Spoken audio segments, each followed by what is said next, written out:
இப்போ ஒரு மிக்சிங் பவுல் எடுத்துக்கோங்க. அதில் நான் இன்றைக்கி 2 மீடியம் சைஸ் அளவு பெரிய வெங்காயத்தை இந்த மாதிரி நீல வாக்கில் கட் பண்ணி வச்சுருக்கேன். அதை நம்ம இப்போ இதுக்குள்ளே ஆட் பண்ணிக்கலாம். அதுக்கப்புறமா 2 பச்சை மிளகாயை நீளமாக கீறி வச்சுருக்கேன். அதையும் நம்ம இது கூட ஆட் பண்ணிக்கலாம்.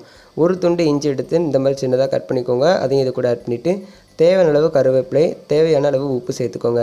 இப்போ இது கூடவே காரத்துக்கு ஏற்ப 2 டேபிள் ஸ்பூன் அளவு மிளகாய் தூள் ஆட் பண்ணிக்கலாம். சேர்த்துட்டு நம்ம இது எல்லாத்தையுமே சேர்த்து ஃபஸ்ட்டு நம்ம தண்ணி விடாமல் மிக்ஸ் பண்ணி எடுத்துக்க போகிறோம். ஏன்னா வெங்காயத்துலேருந்து நம்ம ஆல்ரெடி தண்ணி விடும். ஸோ அதனால் என்னென்னா நம்ம ஃபஸ்ட்டு தண்ணி சேர்க்காமல் நம்ம நல்லா மிக்ஸ் பண்ணி எடுத்துக்க போகிறோம்.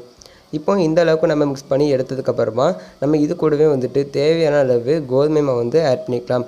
இது ஒரு 1/4 கப் அளவு இருக்கும். சேர்த்துட்டு இது கூடவே 2 டேபிள் ஸ்பூன் அளவு அரிசி மாவு சேர்த்துக்கோங்க. அரிசி மாவு சேர்த்து செய்யும் போது நல்லா மொறுமொறுன்னு வரும். ஸோ இப்போ ஒரு 1/2 டேபிள் ஸ்பூன் அளவு சீரகம் ஆட் பண்ணிக்கோங்க. சேர்த்துட்டு தண்ணி விடாமல் இந்த அளவுக்கு மிக்ஸ் பண்ணி எடுத்ததுக்கப்புறமா சூடாக ஒரு கரண்டி அளவு எண்ணெய் விட்டுக்கோங்க. அப்போ தான் நம்மளுக்கு பக்கோடா மொறுமொறுன்னு கிடைக்கும். இப்போ பார்த்தீங்கன்னா தண்ணி நம்ம சேர்க்காமே இந்த அளவுக்கு பார்த்தீங்கன்னா வந்திருக்கு. இப்போ கொஞ்சமாக தண்ணி சேர்த்து நம்ம மிக்ஸ் பண்ணிக்க போகிறோம். இப்போ நம்ம ஒரு பேனில் ஆயில் ஹீட் பண்ணிக்கோங்க. ஹீட் பண்ண இப்போ நம்ம எடுத்து வச்சுருக்க மாவை நம்ம இது கூட ஆட் பண்ணிக்கிற போகிறோம். இதுக்கு எந்த ஒரு பதமும் தேவை கிடையாது. மாவு கொஞ்சம் கெட்டியாக இருக்கணும். ஸோ நம்மளுக்கு இதில் எந்த ஒரு ஷேப்புமே தேவை கிடையாது. நம்ம அப்படியே இதில் ஆட் பண்ணிக்கலாம். போடும்போது மீடியம் ஃப்ளேம் வச்சுட்டு பொரிக்கும் போது கொஞ்சம் ஹை ஃப்ளேம் வச்சுக்கோங்க.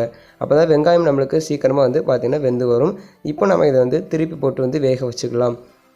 இப்போ நீங்கள் ஹை ஃப்ளேமில் வச்சு பொரிச்சிங்க அப்படின்னா வெளியே சீக்கிரமாகவே தீஞ்சிரும். உள்ளே இப்போ சாஃப்ட் வேகாது. உள்ளே வேகாமல் இருக்கும். ஸோ அதனால் கொஞ்சம் மீடியம் ஃப்ளேமில் வச்சுட்டு இந்த அளவுக்கு பார்த்தீங்கன்னா நம்ம பொரிச்சு எடுத்துக்கலாம். அவ்வளோதான் ஃப்ரெண்ட்ஸ். இப்போ இது சர்வ் பண்ணதுக்கு தயாராக இருக்குது. ரொம்பவே டேஸ்ட்டான வீட்டிலே எப்படி கோதுமை பக்கோடா செய்யலாம் சொல்லிட்டு பார்த்துட்டோம்.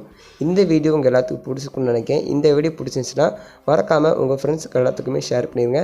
மறக்காமல் நம்ம சேனலையும் சப்ஸ்கிரைப் பண்ணிடுங்க. இது போல் வீடியோஸை மிஸ் பண்ணாமல் பாருங்கள். இந்த வீடியோ பிடிச்சிருந்துச்சுன்னா மறக்காமல் இந்த ரெசிபியை கன்ஃபார்ம் வீட்டில் ட்ரை பண்ணி பார்த்துட்டு கமெண்ட்டை எப்படி சொல்லுங்கள். தேங்க்ஸ் ஃபார் வாட்சிங்.